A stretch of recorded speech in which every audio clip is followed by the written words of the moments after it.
Which leads, obviously, to you and Stephen A. Hey, legit, that feels like a moment that had been brewing for a long time. He's like on a Taylor Swift tour run right now. Oh, yeah. When one of the greatest players in NBA history locks horns with the loudest voice in sports media, you know it won't stay quiet for long. LeBron James has spent over 2 decades dominating the court, building a legacy no one can deny. But recently, that legacy ran straight into a wall named Stephen A. Smith. It started with whispers about Bronny James, but quickly turned into a full-blown war of words. There were viral memes, courtside confrontations, fact-check fails, and even jabs about Kobe Bryant's memorial. What began as a media critique spiraled into one of the messiest feuds basketball has seen in years. And this wasn't just 2 men going back and forth. No, it was father versus critic, legacy versus opinion, basketball versus broadcast. LeBron clapped back without even raising his voice. Stephen A. refused to back down, no matter how wrong he got it. Other stars, including Charles Barkley, Michael Wilbon, and even the NBA commissioner, were forced to jump in. This drama exposed raw nerves, real emotion, and the power that comes when the court meets the camera. And buried inside this mess, a deeper story about media influence, fatherhood, and what happens when boundaries are crossed. So let's break down the 10 most jaw-dropping moments in this feud and find out why it may be far from over. When LeBron James walked over to Stephen A. Smith courtside at Crypto.com Arena, it wasn't a handshake. It wasn't friendly. It was personal. No cameras caught the audio. No mic picked up the moment. But the body language told the story. LeBron's face was stone cold. Stephen A. looked stunned. Hours later, Smith filled in the blanks himself on his podcast. Welcome to First Take on this Feel Good Friday. Thank you for being with us. Obviously, Stephen A., an incredible game last night in LA. You were in the building, and we'll get to what that means for the Lakers and Knicks in just a moment. But, S.A., there was a moment in the game that we want to address.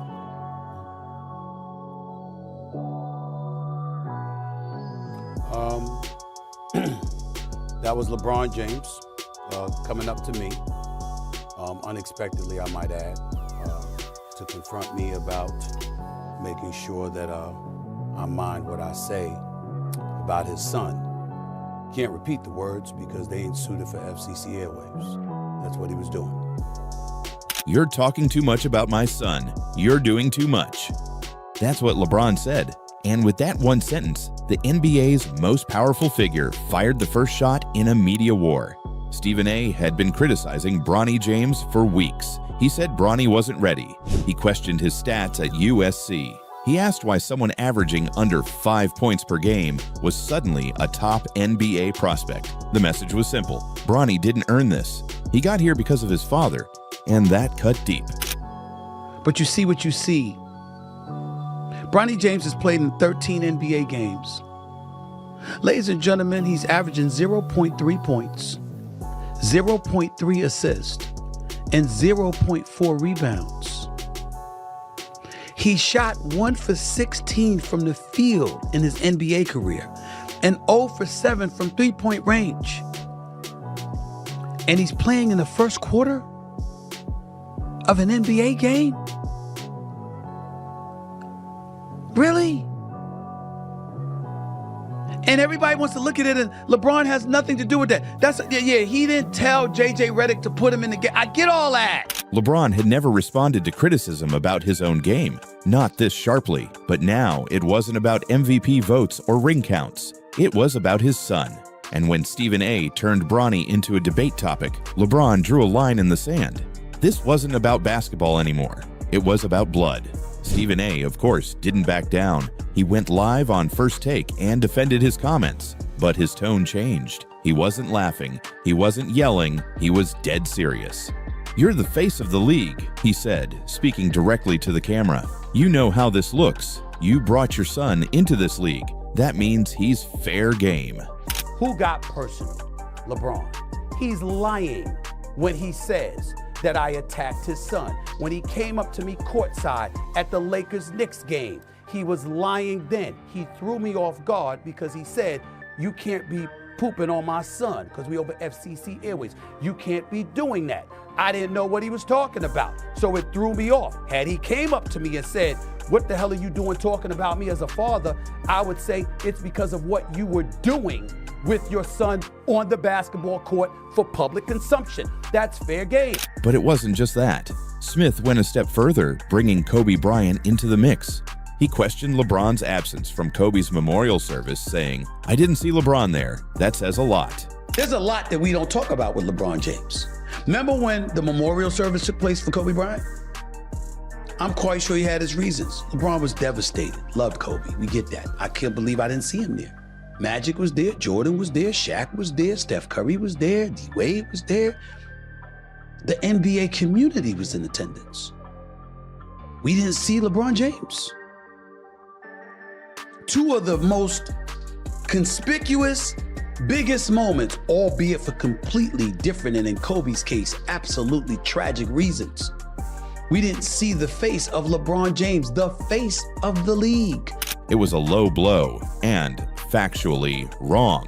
LeBron had attended. He just did it privately without cameras. Fans, reporters, even Kobe's family confirmed it. Within hours, Smith was under fire from all sides. The internet dragged him. Celebrities called him out. And ESPN's own journalists fact-checked him on live TV. Stephen A. was forced into rare territory, an apology. But even that came with a twist. "I misspoke," he said the next day on First Take. "That's on me." The Olympics. I remember people were blowing up my phone since the first segment of the show when I talked about him at the memorial service, okay? I didn't mean to say he wasn't in the building. I was told he was in the building. You understand? But we saw a whole bunch of players out there. We didn't see him. Why?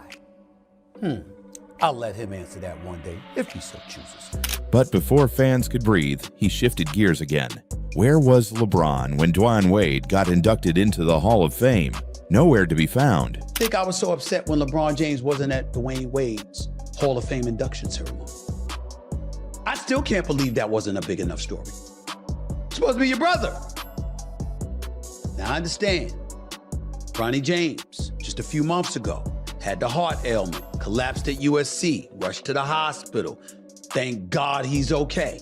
And I understand LeBron James spending time with family. But from my understanding, he traveled over the summer. And I'm not LeBron James, and I don't get to take private jets that often, but occasionally I do. And I happen to know that you could have had time to fly in for the Hall of Fame induction of your brother. I promise you this, and it's a prognostication, it's a prediction, but I can't say definitively. But I'm almost willing to say, let me promise you that when LeBron James' day comes and he's inducted into the Hall of Fame, I promise you D Wade will be there. You can bet the house. He wasn't sorry. He was dodging. He was still swinging. Just to be a reincarnation of Chris Rock and Will Smith. And let me state for the record that while we bring up that, let me assure you it wouldn't have gone down like that. I would have gotten my ass kicked. Because had that man put his hands on me, I would have immediately swung on him. Immediately. LeBron, meanwhile, kept quiet, at least in interviews. But on Instagram, that's where he landed the knockout blow. LeBron posted a clip of Stephen A. boxing in a gym, flailing arms, awkward footwork, everything. Clean up that cotton, raise him up. Yeah, make him more free. Yeah, push.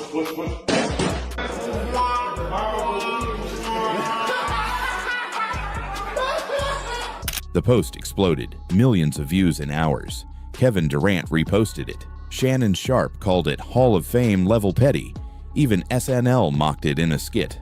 LeBron didn't need a press conference. He ended the round with 3 laughing emojis. Still, things were far from over. Enter Charles Barkley. On Inside the NBA, Barkley went off. He's too big to be that type of bully. The bully is Stephen A. And I've always liked LeBron, but him being a bully, it turned me off, Dan. LeBron, like I say, I blame him for starting the bullying, going on Pat's show just bullying people. Then he turned his attention to Smith. I will say this, Stephen A., the way he reacted was so lame and weak. And Stephen A. is a good dude, man. For him to react, but the way Stephen A. reacted, going on Gilbert's podcast, talking tough, and I said, come on, man, you're better than that. So there's only There's only losers, Dan, in this scenario, us as the sports media. And Stephen A., I'm not sure what he was trying to do. He just made it worse and worse and worse. And then I saw the thing last night, we had to come out and apologize for saying LeBron didn't go to Kobe's memorial. I'm like, dude, what the hell are you doing? It was the first time a Hall of Famer blasted both men, and it hit hard. Then came Michael Wilbon, who didn't hold back. On Pardon the Interruption, he said, "I'm tired of this bull's tea. This isn't journalism. This isn't sports. This is ego theater. We've got real games going on. And this is what we're talking about?" Dan Le Batard chimed in next, calling the whole feud two grown men acting like 7-year-olds. Stephen A. is calling LeBron a liar, which I have not seen him do a lot of. Like, that seems like an escalation. Stephen A. a liar on television.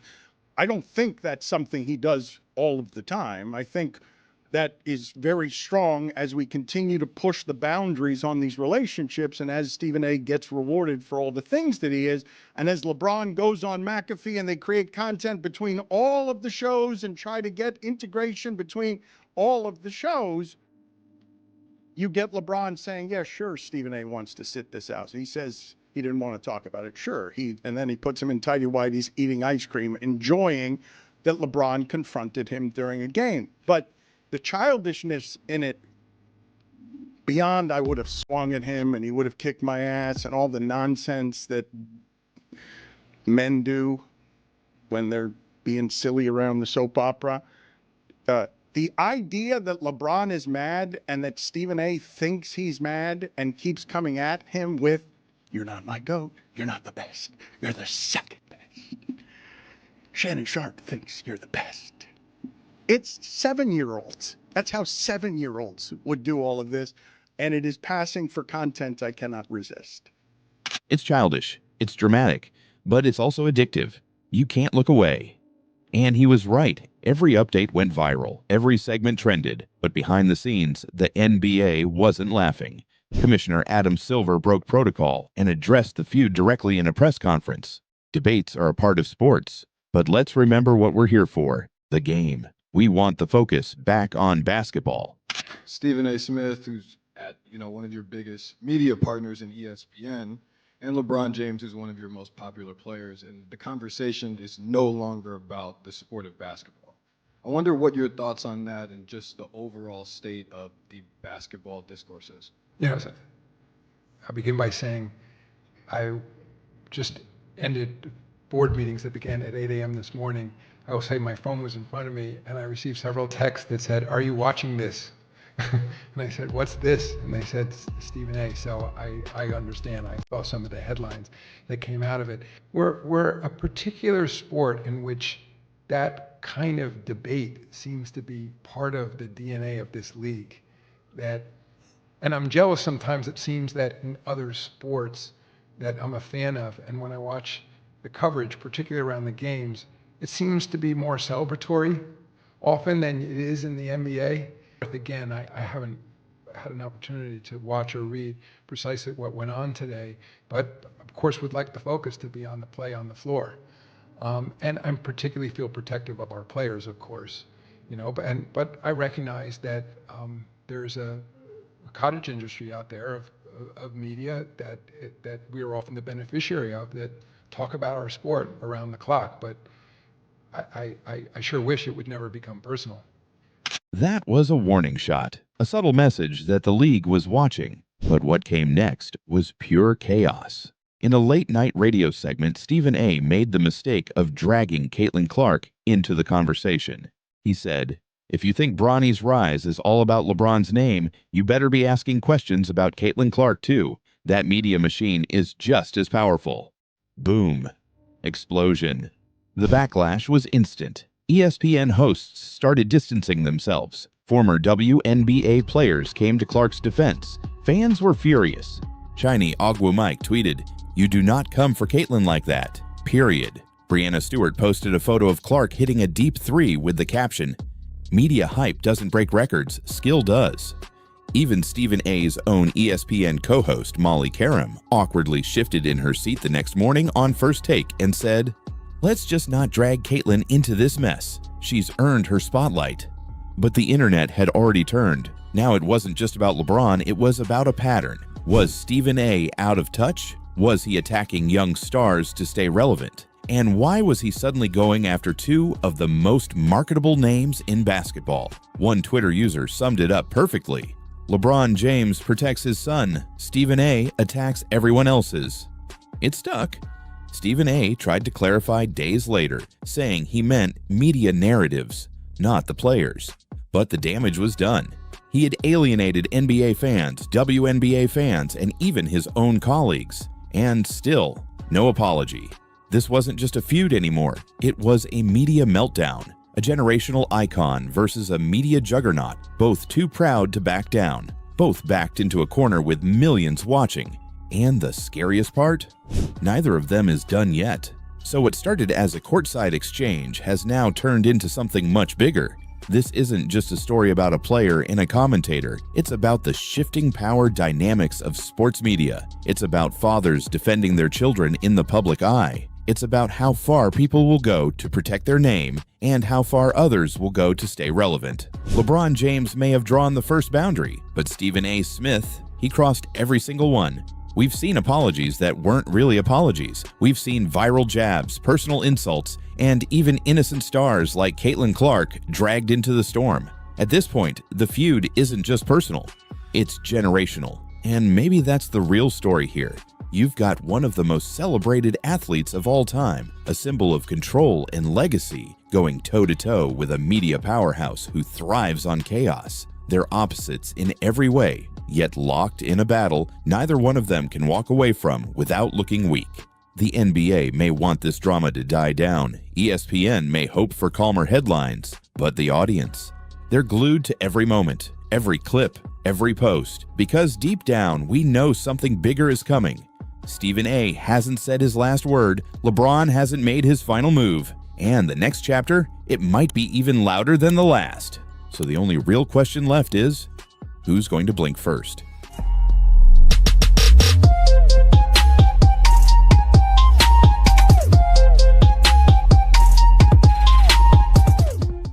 So, Caitlin Clark will be appearing on the Bird and Taurasi show. Caitlin Clark just stepped into a Zoom call with Sue Bird and Diana Taurasi and completely flipped the script. She didn't play it safe. She didn't dodge questions. And she definitely didn't stay quiet.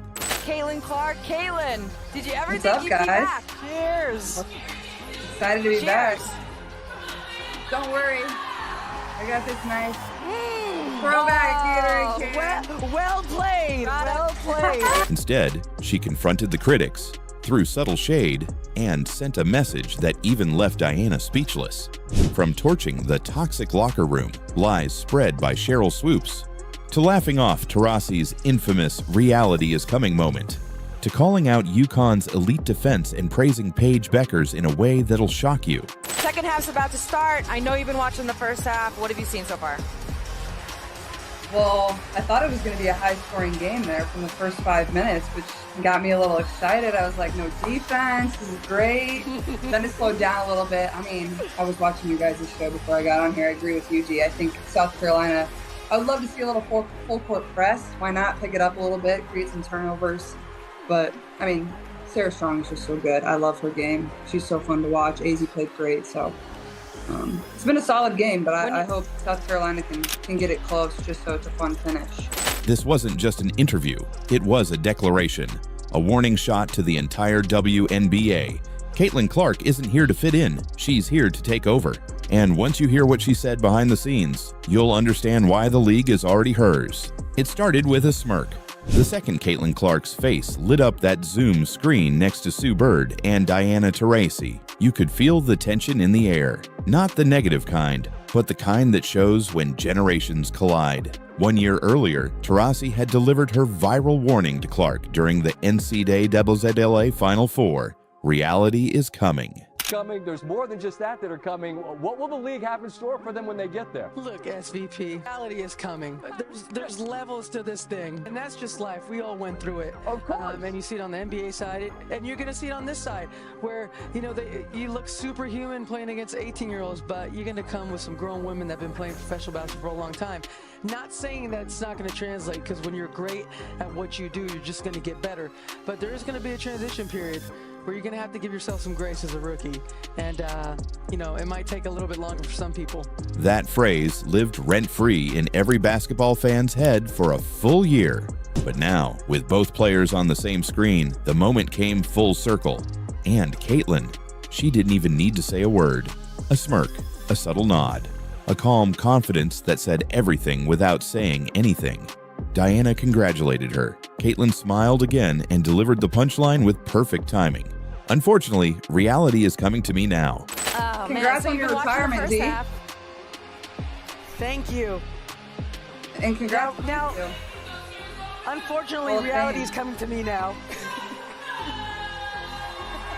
What's your big plans? That wasn't just clever, it was calculated. Clark knew the quote, she knew the moment, and she knew exactly how to flip it. Therefore, the vibe shifted immediately. The power dynamic wasn't just balanced, it had tipped. This wasn't a rookie being lectured, this was a new face of the league sending a message to the veterans. I belong here. But Caitlin didn't stop there. When Diana brought up their first matchup in Phoenix, she described it as surreal. The crowd, the energy, the anticipation. It felt like a championship game, a farewell to a legend, and the arrival of a new one. It was amazing.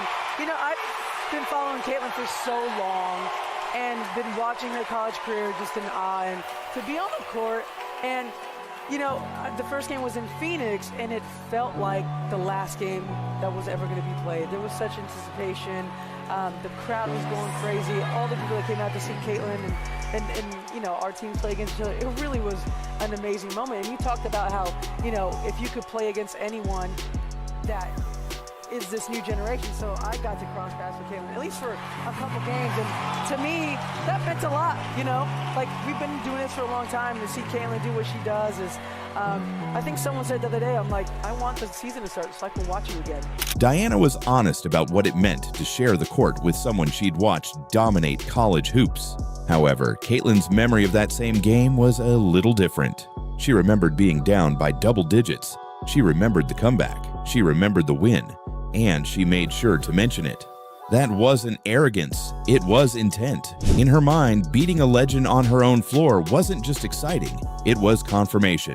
Proof that all the noise around her name had weight. That she could not only compete at this level, but she could lead and deliver wins. Therefore, the moment became bigger than just the score. It became a passing of the torch, one that wasn't handed gently, but one that Caitlin earned possession of. You were saying what it was like to play against D. Well, I was saying, like, that game in Phoenix, because we only played in Phoenix one time, and it was before Olympic break. Obviously, we had All-Star there too, but it was a great game. Honestly, I'm pretty sure we were down like 10 or 15 and came all the way back and won. That was like our first like win versus a team that was above 500. So thank you. I appreciate that.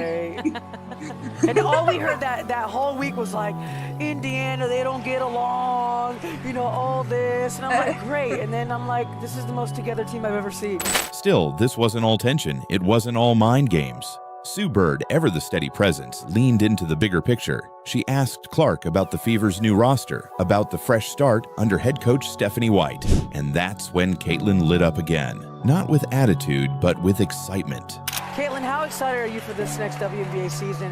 New head coach and Stephanie White. You're adding Natasha Howard, who Sue knows really well, DeWanna Bonner, which I know really well, Sophie Cunningham. I mean, it seems like, you know, from the outside, this roster's ready to compete now, which is easy for us to say. We know there's a process to get there, but like when you see that and you see those names come in, what does that make you feel like? 7 new players, a short training camp, high expectations. Most rookies would feel the pressure, but Caitlin, she's already breaking it down like a vet. She knows the challenge. She's studied the names: Natasha Howard, DeWanna Bonner, Sophie Cunningham, Brianna Turner. These aren't just new teammates, they're weapons. And Clark is already mapping out how they'll all fit together. But more than anything, she highlighted something people overlook: chemistry, building it fast, leading by example, knowing when to speak and when to listen. Therefore, Caitlin's not just preparing for the spotlight, she's preparing to control it. And while most people are still wondering if she can live up to the hype.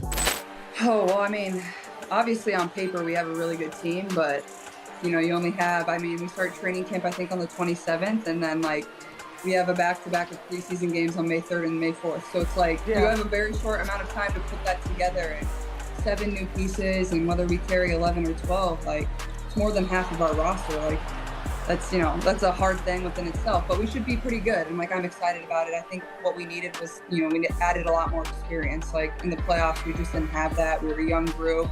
Even Kels, like obviously with being with the Fever through her entire career, she hasn't really had the opportunity to play in a ton of playoff games. So having that, whether it's Sydney Colson, whether it's DB, whether it's Natasha Howard, whoever it is, I think having that experience is going to be really good for us and that leadership in the locker room. So I'm excited. And obviously Steph is like one of the smartest basketball minds I've ever been around. And, you know, everybody knows that across the league. Like everybody admires her and the way she coaches and the way she leads. So I'm excited to learn from her, honestly. Caitlin Clark's already 5 steps ahead, treating every moment like it matters.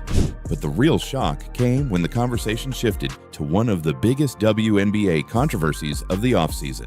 Cheryl Swoops had claimed the Indiana Fever locker room was toxic. She suggested players didn't want to be there, that the team was fractured behind the scenes. There's a lot of other shit going on that players are like, this ain't where I want to be. Over there. Yeah. Yeah. Some It's a lot. around there. It's a lot. So you have players that are very significant on this Indiana Fever team that are like, I don't want to be here. This is where I want to be. Yeah. The media ran with it. Fans speculated. And for weeks, Caitlin Clark stayed silent. Until now. When Sue Bird brought it up directly, Caitlin didn't flinch. She didn't dance around it. She took a deep breath and said exactly what she thought. All the narratives, like that one, that your team didn't get along, and just having to literally ignore it, deal with it, even though you know it's not true. Yeah, I mean, I think it's something you kind of just become used to. It's like people think they know what's going on inside of your locker room, and they just don't. At the end of the day, it's just, you know, the girls that you have in there, and then obviously your coaching staff, and that's all that matters. And honestly, like, the best thing about last year is like we honestly had so much fun together. Yeah, we lost our first 8 games or whatever, but like we wouldn't have won if we didn't have a tight-knit circle or a good locker room. And that's the reason we kind of turned everything around, is just we like needed some time. We were a young group and, you know, we figured it out. But yeah, it was really fun, honestly. But just as Caitlin Clark was shutting down one controversy, another one exploded online.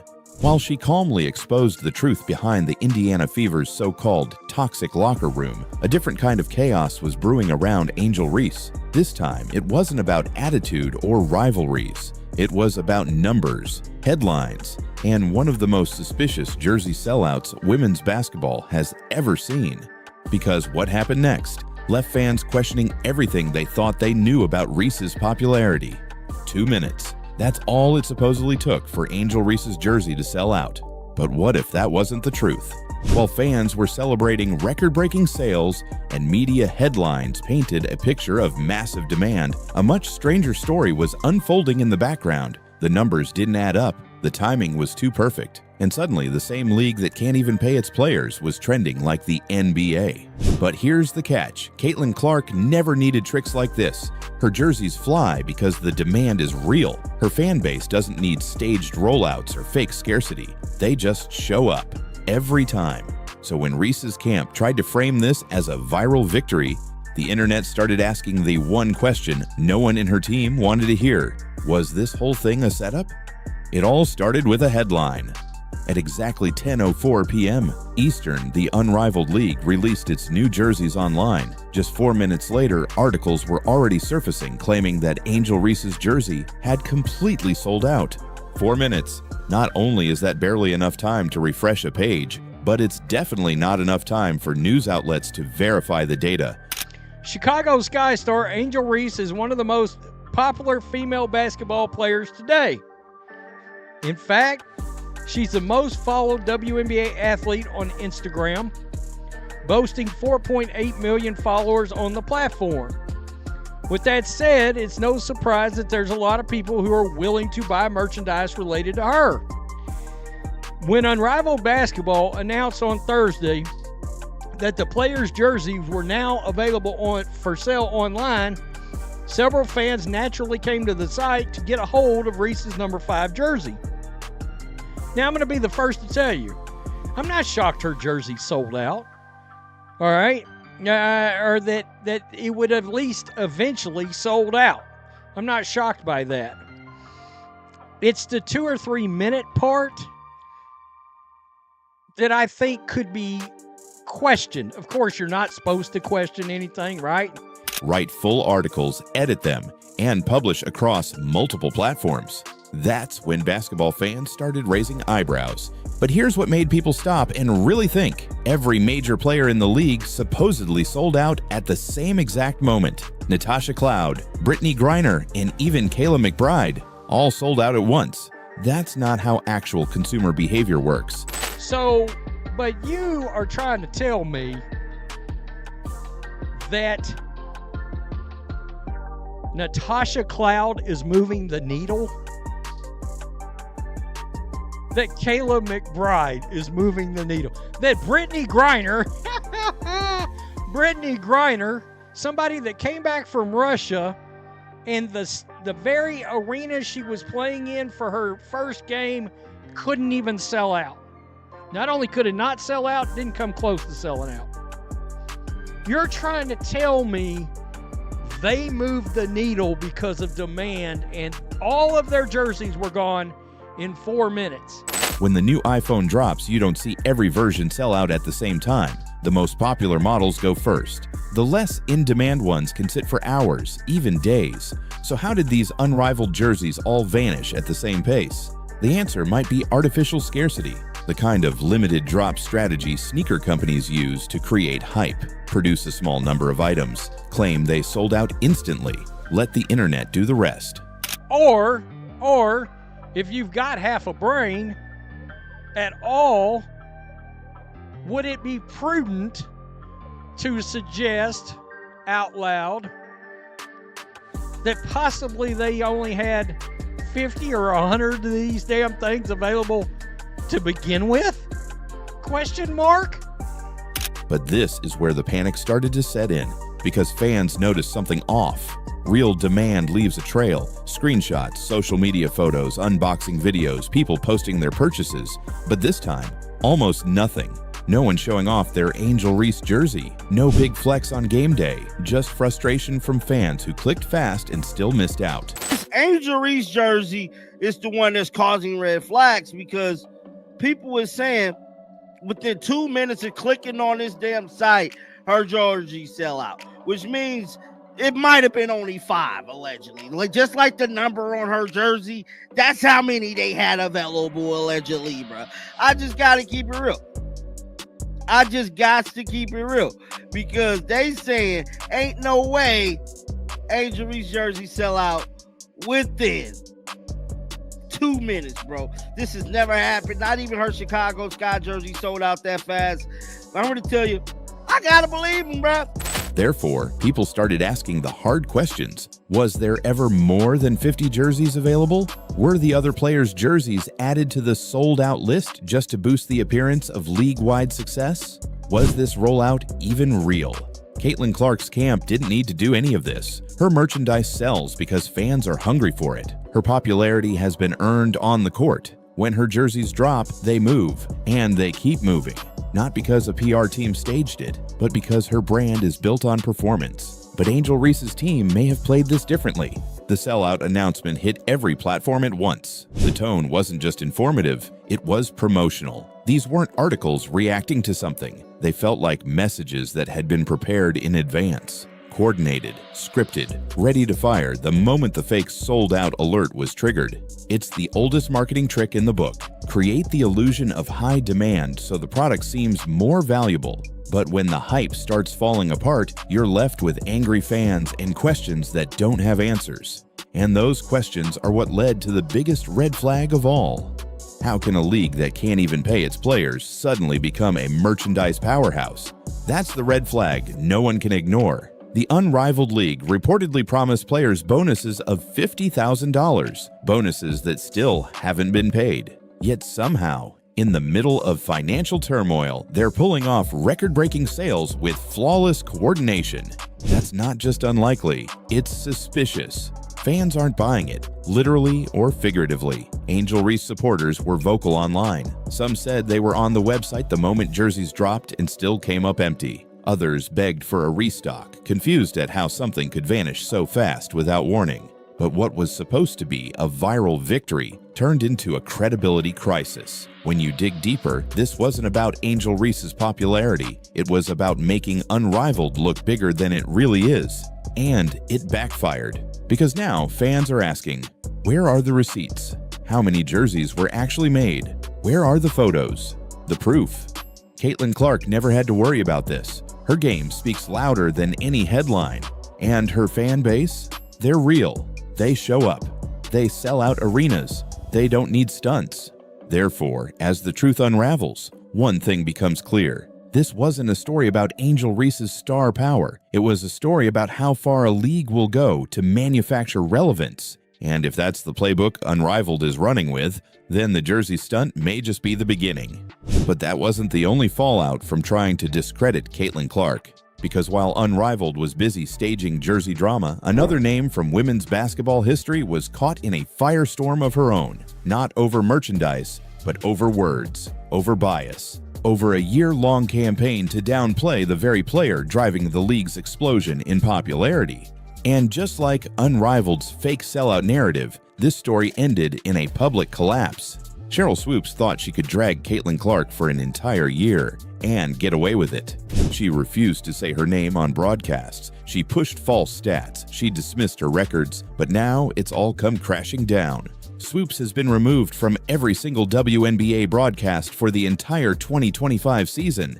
That's not just a suspension. That's a career-ending decision. And it gets worse. Because once you trace her pattern, from college scandals to coaching collapses to on-air meltdowns, you realize this wasn't just about one mistake. It was a self-made downfall built on jealousy, control, and denial. Loyola University basketball coach Sheryl Swoopes, she's under investigation, accused of mistreating players. One of them is speaking out this morning, telling us why she wanted to transfer. ABC's Lindsay Davis is here with the details. Good morning, Lindsay. Good morning, Lara. Sheryl Swoopes was the first woman to ever sign with the WNBA. But this morning, the college coach is not only under fire, but under investigation after reports that the majority of her roster has decided to leave. Meanwhile, Caitlin Clark just kept winning. And when Stephen A. Smith and Nancy Lieberman both came forward to confront Swoopes publicly. Know what you can say about Sheryl Swoopes, but if there's anything that you could say, what would you want to say in terms of the narrative that has been put out there as it pertains to her coverage and her feelings about Caitlin Clark? It triggered the moment that finally ended her media career for good. So what really happened behind the scenes? And why is the WNBA making this move now? It didn't start with a firing. It started with a refusal. Sheryl Swoopes, the Hall of Famer, the icon, the supposed voice of women's basketball, just couldn't say Caitlin Clark's name. Game after game, broadcast after broadcast, Swoopes found ways to talk around her. Indiana Fever this, Kelsey Mitchell that, Aaliyah Boston's improvement, but never the obvious. Never the reason Indiana became the most watched team in the league.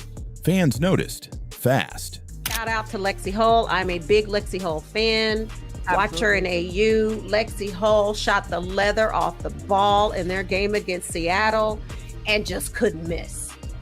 Kelsey Mitchell is just stroking. She is just shooting the basketball. Aaliyah Boston, almost a triple-double. At first, people gave her the benefit of the doubt. Maybe it was an oversight. Maybe she just wasn't ready to talk about a rising star getting this much attention. But then came the podcasts, the interviews, the backhanded comments, the blatant misinformation.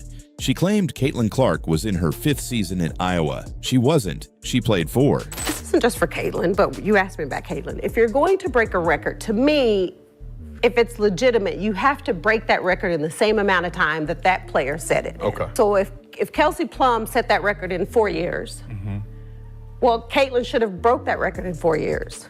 But because there's a COVID year and then there's another year, you know what I mean? So she's already had an extra year to break that record. So is it truly a broken record? Yeah, that'll go in the record books as Caitlin Clark is the all-time, whatever it is. I don't even know what the number is, but that's the way it'll be. And I don't think it should be.